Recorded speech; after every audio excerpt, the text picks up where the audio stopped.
Hello students, जय हिंद, राधे राधे, जय श्री कृष्णा। तो अपन जैसा कि क्लास 12 की एक्सरसाइज कर रहे थे, सेवंथ समाकलन यानी इंटीग्रेशन, उसमें अपन एक्सरसाइज में पहुंच गए थे 7.5 में, और 7.5 के भी अपन ने क्वेश्चन कर लिए थे 10। तो जैसा कि आपको दिख रहा होगा, मैंने यहाँ पे क्वेश्चन लिखा है 11th। यहां से आज क्वेश्चन करना स्टार्ट कर रहे हैं। फॉर्मूले मैंने पीछे करवा रखे हैं, आपने देख भी लिए होंगे, और अगर नहीं देखे हैं तो मैं लिंक डिस्क्रिप्शन में दे दूंगा, आप वहां से चेक कर सकते हैं। ठीक है, आज हम क्वेश्चन करने वाले हैं स्टार्ट 11 से। वही मेथड है, ए बी सी मान से उनको सॉल्व करना होता है, इनके फैक्टर्स करने होते हैं, कुछ खंड करने होते हैं, और उनसे अपन मान निकालते हैं। अलग अलग कुछ फॉर्मूला लिखे थे, एक एक करके स्टेप वाइज करते हैं। अगर आपको आगे वाले क्वेश्चन आते हैं, मतलब इसमें थोड़ी बहुत प्रॉब्लम हुई होगी, उसको थोड़ा बहुत अपन सॉल्व करने वाले हैं। क्वेश्चन मैं पूरा ही करवाने वाला हूं, लेकिन अगर आपने आगे वाले क्वेश्चन कर रखे हैं तो मतलब है आपको क्वेश्चन तो पता चल गए होंगे किस प्रकार से होते हैं। चलिए, इसको सॉल्व करना है। सॉल्व करने के लिए मुझे विधि लगानी पड़ेगी। तो मुझे ये विधि, जो मैं ये वाला मेथड यूज में ले रहा हूं, ए बी सी के फैक्टर करने वाला, इसके गुणनखंड करने वाला, वो क्यों कर रहे हैं वो भी तो पता होना चाहिए। तो वो इसलिए करते हैं कि अगर अपन को नीचे खंड के रूप में वैल्यू दे रखी हो और ऊपर एक नहीं दिया हुआ, इसको अगर मैं खोलता तो मैं इसको कुछ द्विघात समीकरण तो यूं भी नहीं बनती है। तो अगर अपन को खंड दे रखे हो तो इसमें वो मेथड लगाने होते हैं। खंड मतलब ये वाले। तो सबसे पहले इसको थोड़ा हल करते हैं, थोड़ा सरल करते हैं। सरल करने का ये मेथड कह रहा हूं मैं कि मैं पहले इसको और ज्यादा इजी बनाता हूं। और ज्यादा इजी बनाने का मतलब है कि ये एक्स स्क्वायर माइनस 4 है। क्या मैं इसको लिख सकता हूं x माइनस 2 x प्लस 2, क्योंकि ये यही तो है, एक्स स्क्वायर माइनस 2 का स्क्वायर ही तो है ये एक्स स्क्वायर माइनस 2 स्क्वायर ही तो है।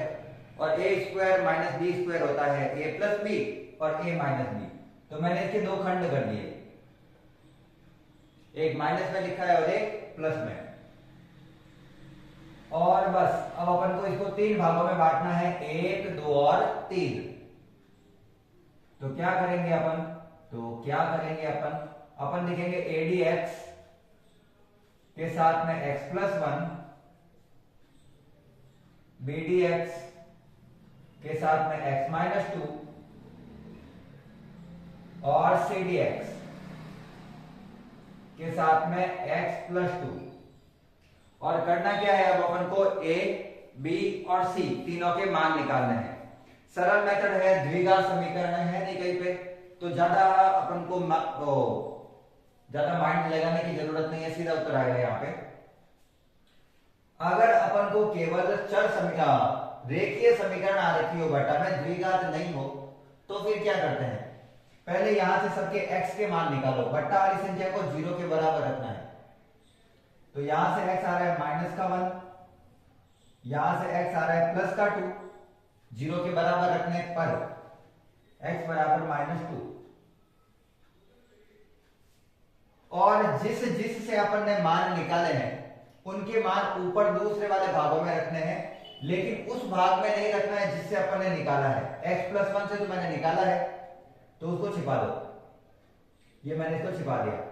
बचे हैं उनमें x के मान रखो जिससे a का मान आ जाएगा। a बराबर 5 इंटू x का मान क्या है, माइनस 1, बट्टा यहां पे आ जाएगा माइनस 1 और माइनस का 3, और यहां पे आ जाएगा 1। माइनस से माइनस हो गया कैंसिल, तो आंसर आ रहा है 5/3। a आ गया मेरे पास 5/3। ऐसे ही b निकालना है। b के लिए x का मान क्या है, 2 है, और वो कहां नहीं रखना है, जहां से निकाला है। x माइनस 2 से तो मैंने निकाला है इसको, उसमें मान पुट कर नहीं सकते, तो यहां पे नहीं पुट करना है, बाकी सब जगह करो। तो 5 इंटू एक्स की जगह कितना रखेंगे, 2, बटा 2 प्लस 1 हो गया 3 इंटू 2 और 2 हो गया 4, 2 से 4 घटा 2 बार में, तो आ गया 5/6। प्लस में आया अभी तक। तो लास्ट पेपर तो सी का, इसका माइनस का 2 है। तो इसमें नहीं रखना है क्योंकि x प्लस 2 से तो मैंने निकाला है, ये x प्लस 2 में नहीं रखना है, बाकी सब जगह रखते हैं। तो 5 का 5 इंटू x की जगह कितना रखना है, माइनस का 2 बट्टा माइनस 2 और 1 हो जाता है माइनस का 1, माइनस का 1 और माइनस का 2 हो जाता है माइनस का 3। एक माइनस कैंसिल हुआ तो भी एक माइनस बच गया, 5 दूनी 10 बटा 3। तो ये ए बी और सी तीनों के मान मैंने निकाल लिए। इनका मान रखूंगा मैं समीकरण नंबर 2 में। तो समीकरण 2 से ए बी सी के मान सब में कहां में रखें, समीकरण 2 में। तो आई का आई बराबर इंटीग्रेशन ऑफ ए की जगह क्या रखना है, 5 बटा 3 x प्लस 1 का x प्लस 1 dx का dx, ए की जगह मान रख दिया 5 बटा 3। सेम 5 बटा 6 dx upon x minus 2। Same यहाँ पे सी का मान है माइनस का 10 बटा 3, तो इसको प्लस वाले को कर देते हैं माइनस का 10 बटा 3 dx अपॉन x प्लस 2, सब जगह मान रख दिए। अब बस इसका कर लो समाकलन, इसका सीधा सा क्या करना है, समाकलन। समाकलन करना है तो 3 बटा 2 5 बटा 3 तो बाहर आ जाएगा, और जिस प्रकार से 1 अपॉन x का होता है log x, वैसे 1 अपॉन x प्लस 1 का हो जाएगा log x प्लस 1, क्योंकि x की घात एक ही है। तो x की घात एक ही है तो उसका वैसे ही सॉल्व होगा जैसे x का होता है। तो इसके लिए आया मेरे पास उत्तर I इक्वल 5 बटा 3 तो बाहर आ गया, उसके साथ में log x प्लस 1 प्लस 5 बटा 6 तो बाहर आ गया, और इसके साथ आएगा log x माइनस 2। उसी प्रकार से माइनस का 10 बटा 3 तो बाहर आ गया, log ऑफ x प्लस 2 और प्लस का c। ये हो गया इसका आंसर। बस सिंपल सा आंसर है, अपन को पता होना चाहिए गुणनखंड कैसे करते हैं, गुणनखंड नहीं हो रहा हो तो कैसे सॉल्व करते हैं। सारे मेथड सेम है, बहुत ही इजी क्वेश्चन है। तो अगर क्वेश्चन समझ में आ रहे हो अच्छे से तो लाइक करना है, सारे क्वेश्चन अच्छे से देखने हैं। अगर आपको क्वेश्चन नहीं समझ में आएगा तो आप कमेंट सेक्शन में बताइएगा कि किस प्रकार किस चीज में मैं चेंज करूं, अपना स्पीड तेज है या फिर कैलकुलेशन को थोड़ा, कैलकुलेशन तो आपको भी फास्ट ही करनी पड़ेगी क्योंकि ये क्वेश्चन इतने लंबे हैं कि अगर आप कैलकुलेशन करने बैठ गए धीरे धीरे तो आपके पेपर छूटने वाला है। तो आपकी कैलकुलेशन तेज होनी चाहिए, और ये सारा काम रफ वाला है, ये आप रफ में पीछे भी कर सकते हैं, जरूरी नहीं है यहाँ पे करें। तो ये क्वेश्चन रफ वाला काम है तो आप फटाफट करना है, आपको ये ध्यान रख के चलना है। उतार लीजिए।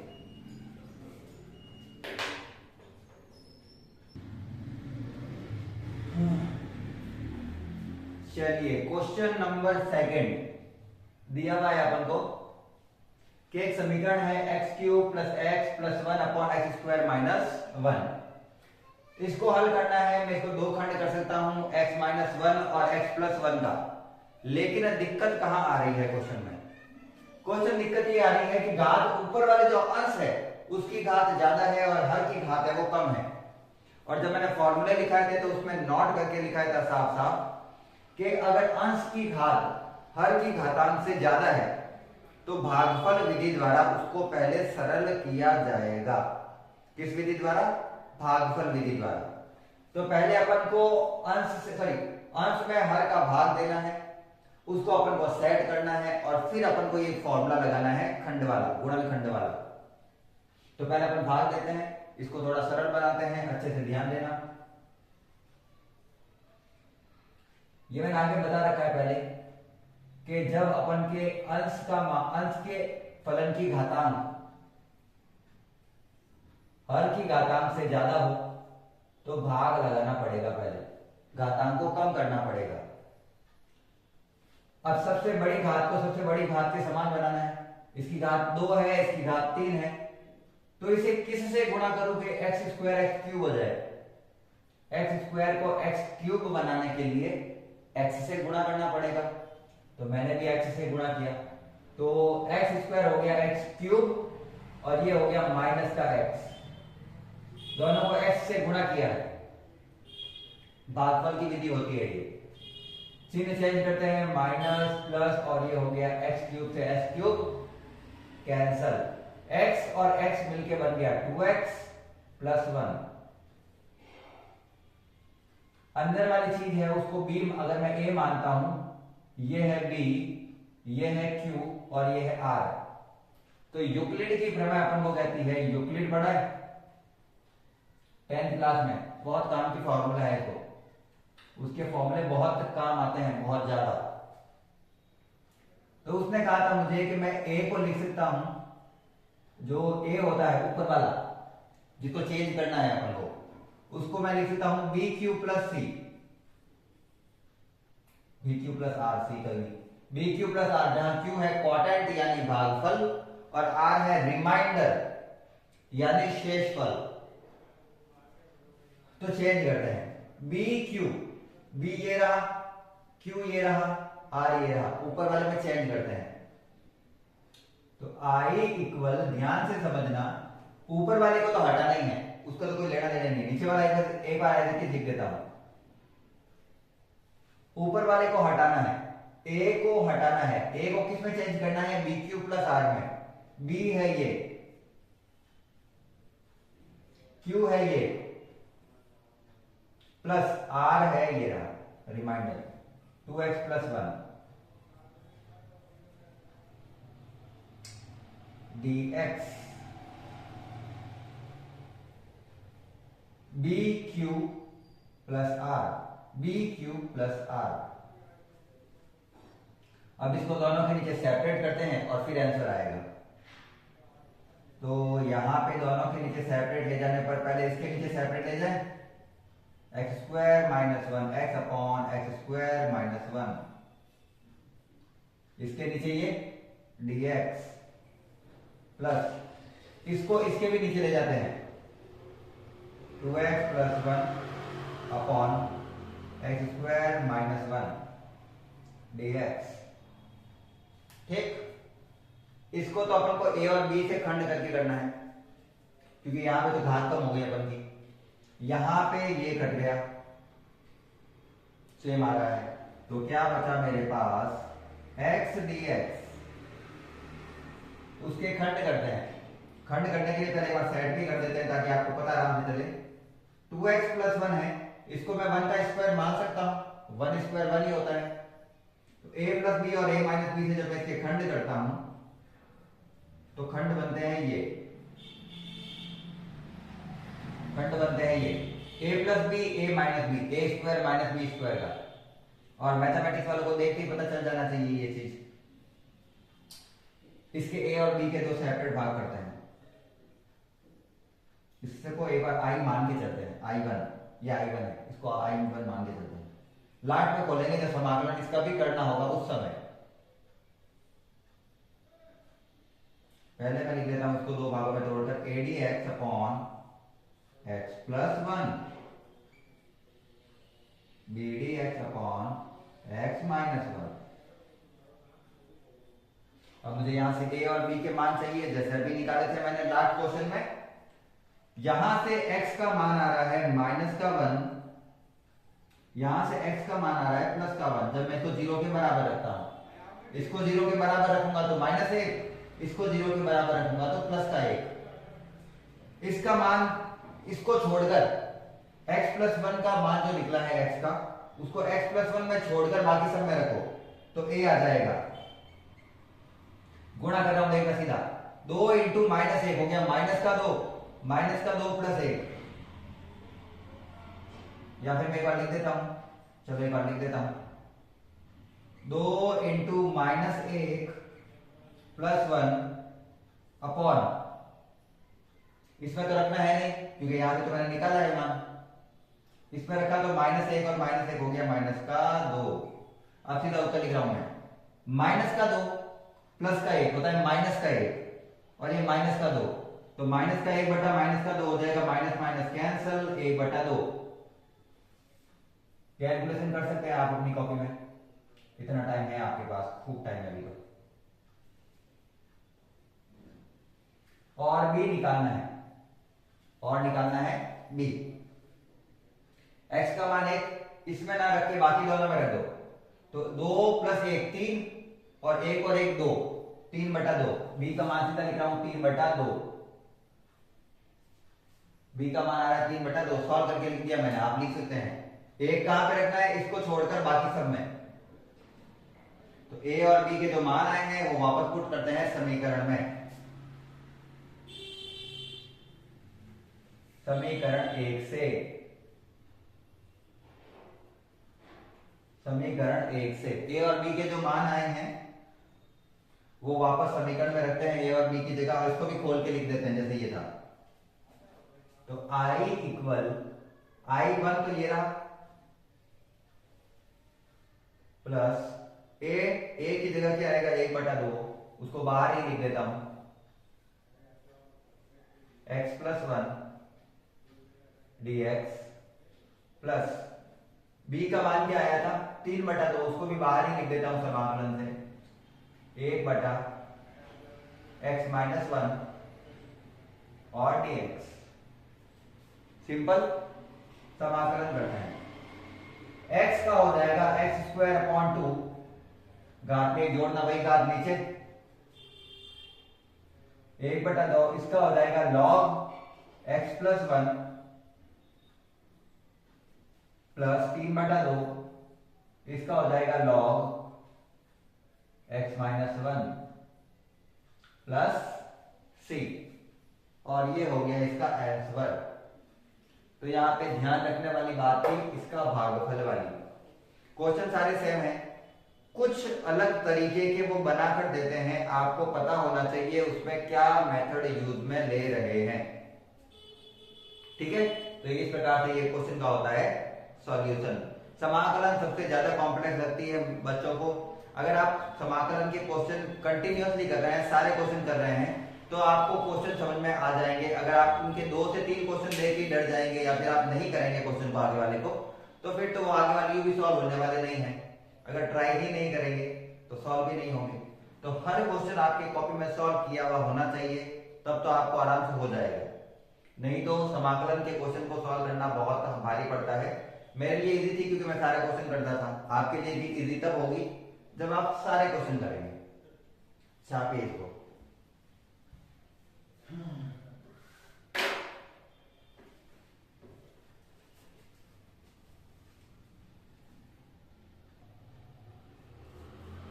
चलिए क्वेश्चन नंबर 13। अब अपन को दिया हुआ है खंड के रूप में, एक है अपन के सरल रेखा की समीकरण और एक है द्विघात समीकरण।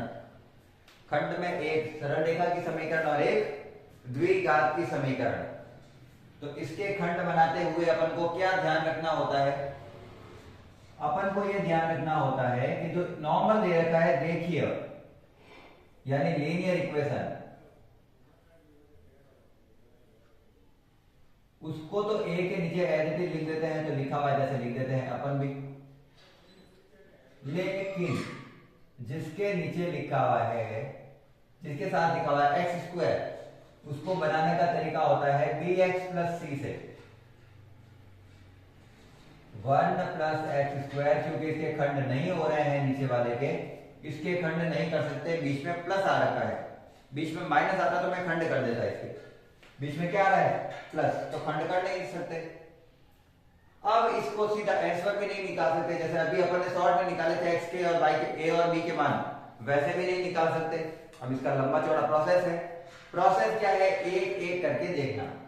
मैंने इस समीकरण को ऐसा करके लिखा है, ये है अपन की इक्वेशन नंबर 1 और ये है इक्वेशन नंबर 2। तो मेरे कहने का ये अर्थ है कि समीकरण 1 और समीकरण 2 दोनों सेम है, क्योंकि मैं समीकरण 1 को ही तो क्या लिख रहा हूं, समीकरण 2, उसी को चेंज करके लिख रहा हूं ना मैं। इसका मतलब है अगर मेरे पास ए, बी और सी के मान आ जाते हैं तो वो समीकरण वापस वही बनेगी जो अपन को दिया हुआ है। ठीक, तो अपन दोनों की तुलना करते हैं। समीकरण 1 व 2 से 2/1 - x 1+x² किसके बराबर होगा? जिसमें मैंने इसको बांटा है। dx मत लिख देना, अपन कौन सी तुलना करनी है? चरों की। a/1 - x plus bx plus c upon 1+x²। LCM लेते हैं, सॉल्व करते हैं, एबीसी का तुलना करेंगे और फिर अपन उत्तर निकालेंगे। 1 - x, पीछे बहुत सारे क्वेश्चन ऐसे करवा रखे हैं तो ज्यादा लंबा चौड़ा नहीं करूंगा क्योंकि ये समाकलन वाला वैसे भी मेरे बहुत सारी क्लास हो चुकी है इसकी, तो मैं चाहूंगा कि इसको फटाफट से खत्म करूं। 1 - x 1+x², दोनों का एलसीएम आ गया। इसको इधर से गुणा, इसको इधर से गुणा करो। a को 1 से गुणा किया a को x² से गुणा किया ax²। अब bx को दोनों से गुणा कर रहा हूं, तो bx को 1 से गुणा किया bx माइनस bx²। c को दोनों से गुणा करेंगे तो आएगा c माइनस cx। यही बन रहा है। नीचे वाले तो कट ही गए, वो तो सेम है। ऊपर वाले की तुलना करते हैं। ऊपर वाले में मुझे x² के साथ साथ क्या क्या आ रखा है इसमें देखो। x² के साथ एक तो आ रखा है मेरा a और एक x² के साथ आ रखा है माइनस का b। दोनों अगर कॉमन लेता हूं मैं x² तो इसमें क्या आएगा a माइनस b। इधर x² के साथ क्या आ रहा है? इधर x² के साथ है ही नहीं क्योंकि x² ही नहीं है यहाँ पे। तो a माइनस b बराबर 0। इसका मतलब है a और b दोनों सेम है। पहला तो ये। अब x वाले की तुलना करते हैं। इधर x के साथ आ रखा है एक तो b सॉरी, इधर x के साथ एक तो आ रखा है b, इधर x के साथ आ रखा है c माइनस का c सॉरी, और इधर x के साथ कुछ नहीं है मतलब फिर से 0। तो b बराबर है c। इसका मतलब है a b और c तीनों सेम है। a b c तीनों सेम है। अब अलग से क्या दे रखा है जिसके साथ x नहीं आ रहा है? कांस्टेंट कहता है जिसे, अचर। a और c, a प्लस c बराबर क्या है? 2। अब चूंकि a b के बराबर है और b c के बराबर है तो a c के बराबर होगा। तो मैं दोनों जगह रख देता हूं a प्लस a बराबर 2, 2a बराबर 2। 2 से 2 कैंसिल, एक बार में a आ गया 1। a 1 है तो मेरा b भी 1 ही होगा क्योंकि a और b बराबर है, और b 1 है तो c भी 1 ही होगा क्योंकि वो दोनों भी बराबर है। तो a भी 1, b भी 1 और c भी 1। सिंपल क्वेश्चन था बिल्कुल। पुट करते हैं वैल्यू। ये एबीसी की वैल्यू पुट करते हैं अपन इसके अंदर। यहां पे पुट कर रहा हूं, ध्यान रखना। एबीसी का मान रखते हैं समीकरण 2 में। समीकरण 2 से बाय इक्वेशन 2 हो तो जाएगा। यहां पे ऊपर से ही स्टार्ट करते हैं, बिना टाइम को वेस्ट किए ऊपर से ही स्टार्ट करते हैं। क्या पता हुआ ही नहीं अभी तो ज्यादा। समीकरण 2 से चलिए करते हैं। आई इक्वल, ए की जगह एक ही है तो कोई फर्क पड़ेगा नहीं, dx upon 1 minus x plus b की जगह भी एक ही है तो सीधा आ जाएगा x, c की जगह एक है तो 1 अपॉन 1 प्लस x² dx। इसको फिर से 2 भागों में बांटना पड़ेगा। dx upon 1 minus x plus x के बट्टा में भी 1 प्लस एक्स रखते हैं एक बार x² और एक बार रखते हैं 1 के बट्टा में। इसके नीचे भी ये सेपरेट, इसके नीचे भी ये सेपरेट।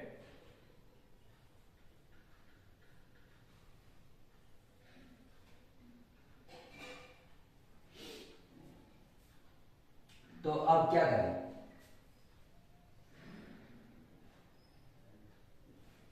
अब क्या करें इसमें, तो अब करते हैं, ये तो सीधा लॉग का है मुझे पता है, ये सीधा लॉग का नहीं है, लेकिन अगर आप ध्यान से देखें, मैंने पहले ये बता रखा है 1 प्लस एक्स स्क्वायर को अगर मैं टी मानता हूं, टी मानने वाला ये, तो बन जाएगा, मैं इसका जब अवकलन करूंगा टी में, तो ये बनेगा 2x dx बराबर dt, लेकिन ऊपर मुझे केवल x dx दिया हुआ है, ऊपर मुझे केवल क्या दिया हुआ है, x dx, तो चलो मान के कर ही लेते हैं, क्यों मानना थोड़ी करते हैं, इसको मैं अगर I2 मानू, इसको I1 मानू,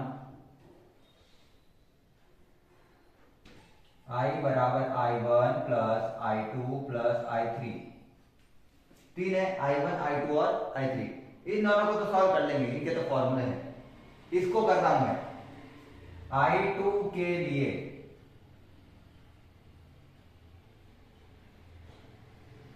वन प्लस एक्स स्क्वायर को क्या मानूंगा मैं, टी, तो 2x dx बराबर क्या बन जाएगा मेरा, dt।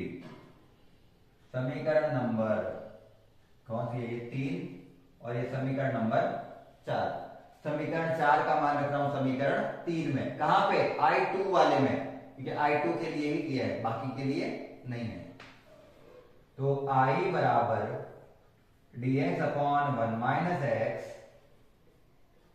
I2 में चेंज करते हैं, यहां पे ये 2 गुणा में है, जरा कि इधर भाग में चला जाएगा, ये ध्यान रखना, सीधा बताया मैंने, वापस नहीं करूंगा मैं, x dx की जगह लिख सकता हूं dt बाई 2, और नीचे का 1 प्लस एक्स स्क्वायर, तो पूरा क्या बन गया, t, तो 1 अपॉन 1 प्लस एक्स स्क्वायर बन गया t, और x dx बन गया मेरे dt बाई 2,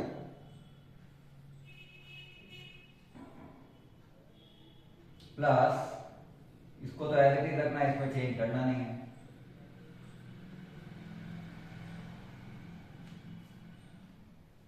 सबका करते हैं अब समाकलन, इसका हो जाएगा log ऑफ 1 माइनस एक्स, लेकिन यहाँ पे x माइनस का है, तो माइनस बट्टा में आता है, फिर से माइनस का 1, तो वो माइनस आगे लिख देता हूं मैं, प्लस इसका हो जाएगा 1/2, तो आ गया बाहर, 1/t का हो जाएगा log t,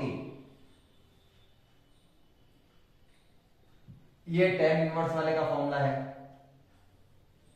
tan inverse x का सीधा फॉर्मूला लिखा है ये, तो आगे प्लस c, t की जगह वापस t का मान रख दो, और यही इसका उत्तर है,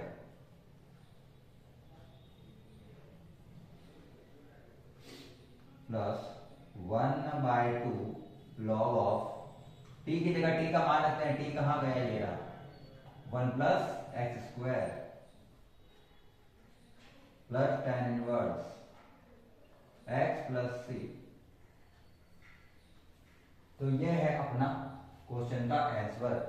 क्वेश्चन सारे के सारे बड़े ही हैं, ये वाले एक्सरसाइज वो सारे के सारे बड़े क्वेश्चन वाली ही है, क्वेश्चन बिल्कुल सिंपल है, क्वेश्चन वही तरीके हैं, क्वेश्चन तरीके सेम होते हैं, अपन को बस ये पता चलना चाहिए कि कौन सा फॉर्मूला कब काम आएगा, कब किस फॉर्मूले को बांटना है, कब समाकलन को अपन को सेपरेट करके लिखना है वगैरह, अपन को चीजें समझ में आनी चाहिए, क्योंकि क्वेश्चन सभी समाकलन के एक जैसे ही हैं, सारे आधे से ज्यादा जो है वो टी मान के सॉल्व करने पे आते हैं, तो बीच में वो फॉर्मूला काफी जगह काम आता है, जैसे ये, इसको भी सॉल्व नहीं करना होता है, इसका सीधा उत्तर लिखा जाता है, लेकिन मैं इसलिए लिखा है मैंने, ताकि अगर आपको समझ में ना आए तो मैंने ये ऐसे सॉल्व किया है, अगर आप सीधा कर सकते हैं इसका तो और बेटर है, इसका सीधा हो जाता है तो आप सीधा कर सकते हैं, आपको जिस मेथड से समझ में आ रहा है उस मेथड से इसको हल करना है, क्योंकि एग्जाम में तो क्वेश्चन के आंसर करने हैं अपन को। छापिए इसको,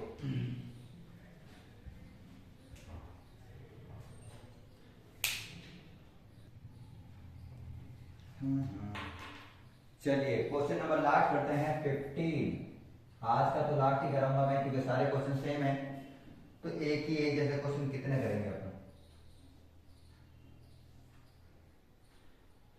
क्वेश्चन है 1 अपॉन x की पावर 4 माइनस 1 dx, काफी सारे खंडों में बांटना होगा इसे, तो मिनट मार्कर चेंज कर रहा हूं मैं,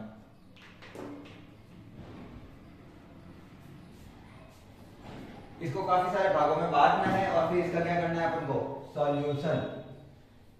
तो सबसे पहले मैं इसको छोटे छोटे टुकड़ों में तोड़ता हूं। 1/x² का स्क्वायर बोला जा सकता है क्या? इसको बोला जा सकता है। -1 का भी स्क्वायर बोला जा सकता है इसको। तो a² -b² आ जाता है a+b और a - b। a है x² और b है 1। एक बार दोनों को जोड़कर लिखना है, एक बार दोनों को घटाकर। तो x² + 1 x² - 1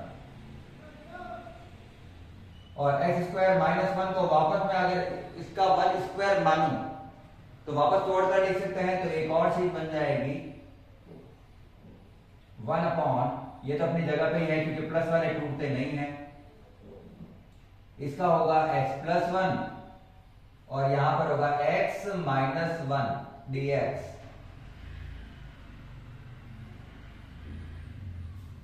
तो मुझे जितना खंड कर सकता था, जितना सरल कर सकता था उतना सरल बना दिया मैंने इसको। अब इसमें मानते हैं a b c d वगैरह जो भी मानने हैं इसको। तो उसके लिए मैं इसको मानता हूं समीकरण नंबर 1। ये अपन के सरल रेखीय समीकरण है, एक घात समीकरण है या फिर बोले लीनियर इक्वेशन है। और ये क्वाड्रेटिक इक्वेशन यानी द्विघात समीकरण है। इसको 3 खंडों में बांटते हैं। a dx अपॉन सरल समीकरण पहले एक घातीय समीकरण लिख रहा हूं।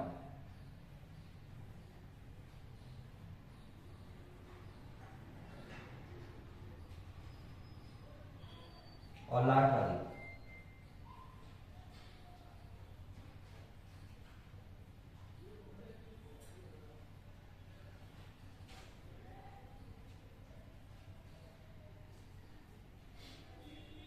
अब आप कहोगे यहां पर तो a b c और d तक पहुंच गए तो चारों मान निकालने पड़ेंगे। बिल्कुल निकालने पड़ेंगे। यहां पे अपन को a भी निकालना पड़ेगा, b भी निकालना पड़ेगा, c भी निकालना पड़ेगा और d। यहां cx + d क्यों लिया? क्योंकि ये द्विघात समीकरण है। द्विघात समीकरण में अपन को ax + b या bx + c या cx + d जो भी आगे वाला फलन होता है वो लिखना होता है। तो यहां पे b तक तो हो गए थे तो मैंने लिखा cx + d। मान निकालने के लिए समीकरण 1 और 2 की क्या करनी पड़ेगी? तुलना। समीकरण 1 व 2 से इसको लिखते हैं लेफ्ट हैंड साइड में। ऊपर तो है ही नहीं कुछ, बट्टा में ये लंबा चौड़ा सा मान आ रहा है।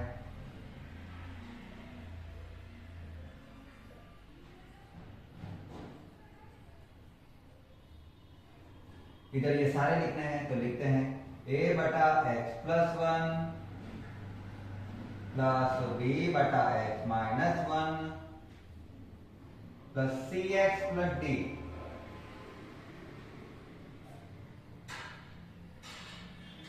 बटा x² + 1। सबको सॉल्व करें। जिसके बटा में जो नहीं है उससे गुणा करना पड़ेगा, सीधी सी चीज है। तो एलसीएम आगे एलसीएम वाली चीज तो कट जाएगी तो मैं यूं ही चलो लिख देते हैं एक बार तो गरीबों के लिए लिख देते हैं x² + 1 x + 1 x - 1। इनके सबका लेते हैं एलसीएम। x + 1 x - 1 x² + 1। बोलो अब क्या करें? a को बट्टा में ये तो आ ही रहा है, बाकी दोनों से गुणा करेंगे। b के बट्टा में ये आ रहा है, बाकी दोनों से गुणा करेंगे। c के बट्टा में ये आ रहा है, बाकी दोनों से गुणा करेंगे। मैं सीधा गुणा करके देख कर रहा हूं, आप कैलकुलेशन कर सकते हैं अपनी कॉपी मेथड से। ठीक है, तो मैं सीधा लिख रहा हूं। a को इन दोनों से गुणा करेंगे तो आएगा ax³ minus ax² plus ax minus a। इन दोनों को जब a से गुणा करूंगा, पहले इन दोनों को खुद को गुणा करना है और फिर a से गुणा करना है। तो a के टोटल कितने मान आएंगे? 4। चलिए b से करना है, वही है, इससे और इससे मिलाकर इससे गुणा करना है। तो क्या बनेगा? bx³ plus bx² plus B X plus B. इतने सारे मान हैं। सी के लिए करते हैं, तो सी को इन दोनों से गुणा करना है, और ये तो a square minus B square type का है, तो सीधा ही बनेगा, इसका तो सीधा ही बनेगा C X cube minus C X, उसका बनेगा डी एक्स स्क्वायर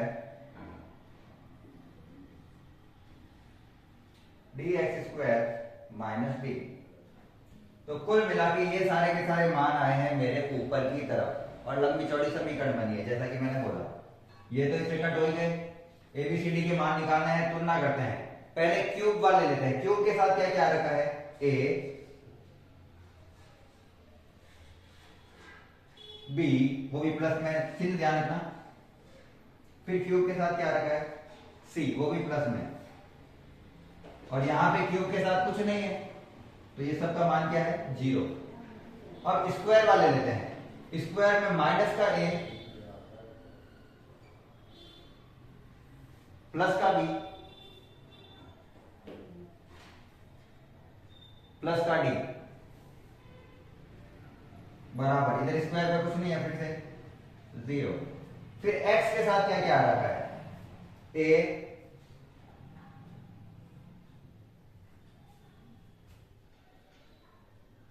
b और माइनस का c।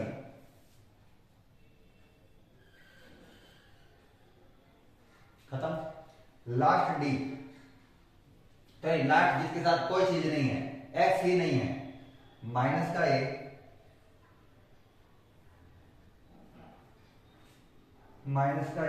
प्लस का b और माइनस का d, प्लस का b और माइनस का d। और संख्या दे रखी है यहां पर, संख्या क्या है, 1। तो अगर मैं इसको समीकरण मानता हूं, मान हो गई, यह है 3, यह है 4, यह है 5 और यह है 6। तो ध्यान से समझना, सीधा सवाल करूंगा। समीकरण 1 तो 3 और 5 में ए बी दोनों सेम है, सी के चिन्ह अलग अलग है, तो इन दो समीकरण 3 में से 5 को घटाऊंगा। अगर मैं समीकरण 3 में से अगर मैं समीकरण 5 को घटाऊं, ये माइनस है, तो ए से ए गया, बी से बी गया, सी और सी हो जाएगा 2c, लेकिन बराबर में तो क्या दिया हुआ है, 0, तो सी आ गया मेरा 0। सी कितना आ गया, 0। अब समीकरण 4 में से घटा रहा हूं मैं समीकरण 6 को, या समीकरण 6 में से घटा रहा हूं समीकरण 4 को।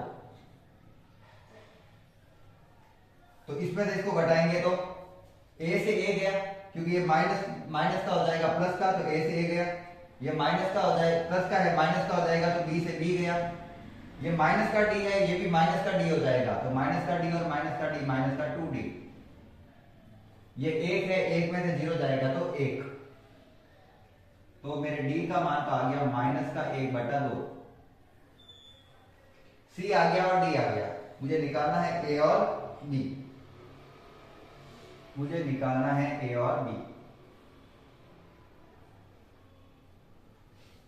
ए और बी निकालने के लिए मान रखते हैं, कोई बात नहीं, सी के दोनों मान रखते हैं। तो यहां पे अगर मैं 0 रखूं और यहां पे भी 0 रखूं, तो a प्लस 2a मान निकालने पड़ेंगे। a प्लस b बराबर 0 है, क्योंकि c 0 है। a प्लस b प्लस 0 बराबर 0, तो c तो ऐसे 0 ही था। d का मान रखते हैं इसमें minus a plus B, D का मान कितना है, माइनस का 1/2 बराबर 0 है। ये से दो समीकरण बने मैंने, समीकरण 1 और समीकरण 2 से। चिन्ह अगर इसको माइनस के 1/2 को उधर ले जाओ तो हो जाएगा प्लस का 1/2, फिर a से a कट गया, b और b हो गया 2b बराबर 1/2, तो b आ गया मेरे 1/4, और b बराबर 1/4 है, तो a बराबर हो जाएगा इस समीकरण से। a और b एक दूसरे के विपरीत है, प्लस का भी उधर ले जाऊंगा तो माइनस का भी, तो अगर b है प्लस का तो a हो जाएगा माइनस का। और ये आप अपनी कॉपी में निकाल सकते हैं क्योंकि रफ काम है और मैं ये इतना नहीं बता सकता, मैं यहां तक बताया है वो भी अच्छी बात है क्योंकि आपको कैलकुलेशन खुद को ही अपने तरीके से करनी होती है। मैंने बताया इसलिए कि आपको कुछ भी नहीं पता चलता है तो मैंने ये किया है, समीकरण 3 में से 5 को घटाया है, 6 में से 4 को घटाया है। अगर आपके पास सी और डी आ गया है फिर तो आप सी और डी के मान कहीं पे भी रख के ए और बी की समीकरण बनाओ, उसको विलोपन विधि द्वारा मन में हल करो क्योंकि इतना टाइम नहीं है समीकरण को हल करने का, रफ काम है सारे के सारे, और ए और बी के मान निकालो। ये एबीसीडी के जो मान आए हैं वो अपन रखेंगे समीकरण नंबर 2 में। समीकरण 2 से पुट करो आई बराबर ए का मान है मेरे पास माइनस का 1/4 जिसको मैं बाहर ही लिख देता हूं, फिर आ जाएगा dx अपॉन x प्लस 1। उसी प्रकार से b का मान है मेरे पास 1/4 जिसको भी मैं समाकलन के बाहर लिख रहा हूं, dx upon x minus 1 plus c का मान तो 0 है मेरे लिए तो 0 हो गया और d का मान है 1/2 वो भी माइनस का, तो माइनस का 1/2 1 upon x square plus 1 dx।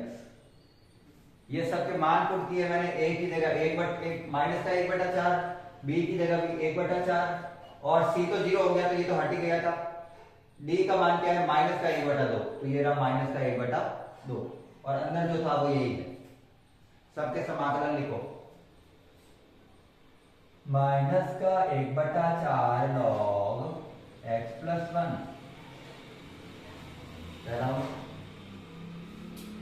1/4 log x minus 1, दूसरा भी हो गया 1/2। ये किसका सूत्र है, फिर से tan इनवर्स वाले का सूत्र है, tan इनवर्स x का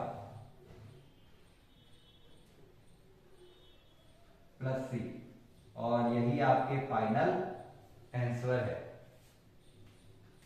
तो कैलकुलेशन थोड़ी बड़ी थी क्योंकि यहां पर 4 चर निकालने पड़े अपन को, ए बी सी और डी। देख सकते हैं आराम से काफी लंबी चौड़ी कैलकुलेशन थी जिसको मैंने फिर भी शॉर्ट में करवाया है। आप कैलकुलेशन खुद कर सकते हैं। यहां पर एबीसी की तुलना करिए मैंने एक्स के चरों की एक्स के गुणांकों की तुलना करिए इधर एक्स के गुणांकों से, फिर उनको हल किया है, एबीसीडी के मान निकाले हैं समीकरण बनाकर और फिर पुट करके उसको क्या किया है समाकलन। तो लंबी चौड़ी विधि थी काफी, तो आज की क्लास में वैसे भी इतना ही रखने वाले हैं। अगर क्लास अच्छी लगी हो, क्लास में समझ में आए हो क्वेश्चन, तो क्लास को लाइक कर देना है। अगली क्लास में जो क्वेश्चन आने वाले हैं वो ज्यादा इंपॉर्टेंट है, वो सारे के सारे मैं जो इंपॉर्टेंट वाले हैं वो लास्ट क्लास में करवाऊंगा। पीछे वाले क्वेश्चन है उसमें कुछ मान के सॉल्व करने हैं। ठीक, आज की क्लास के लिए इतना ही रखते हैं। अगर आज की क्लास अच्छी लगी हो तो क्लास को लाइक कर देना है, दोस्तों को शेयर कर सकते हैं। जो आपको नोट्स वगैरह के अगर चाहिए आपको तो टेलीग्राम में लिंक मिल जाएगा, उसको वहां से डाउनलोड कर सकते हैं जिसमें आपको फिजिक्स और केमिस्ट्री के नोट्स मिल जाएंगे।